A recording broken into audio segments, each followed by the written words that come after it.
Okay, so the next 3D printing method I want to talk about is SLA printing, which stands for Stereo Lithography. So Stereo Lithography is a much more advanced printing technology. So you can see here we've got the part on there. It's like a preview of the parts that's being printed there.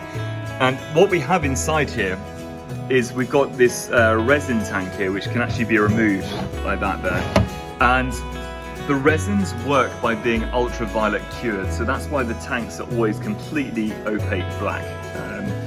And if I open the lid here, this one works by having, okay, you can't see the build plate, it actually goes in there, and then there's a little resin bath down here. What happens is, underneath there is some lasers that will fire onto the resin.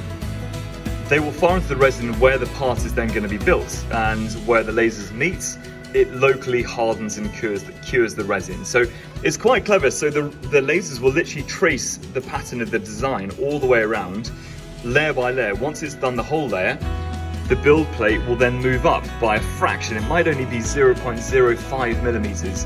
Again, the quality is dependent on the resolution.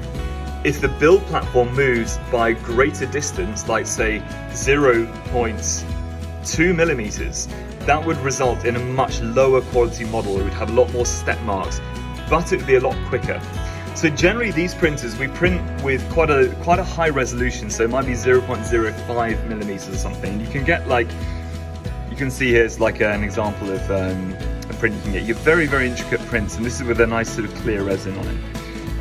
Yeah, so that's the SLA printers. The problem with these are, once they finish printing, it's very, very messy, and the resin that comes off here, I mean, we've got like a resin cartridge in here, but these resins are pretty toxic, and yeah, you have to wear like acetone gloves when you're handling it, because it's pretty nasty stuff. I mean, it's like, yeah, it's got like hazard warnings on it and stuff like that.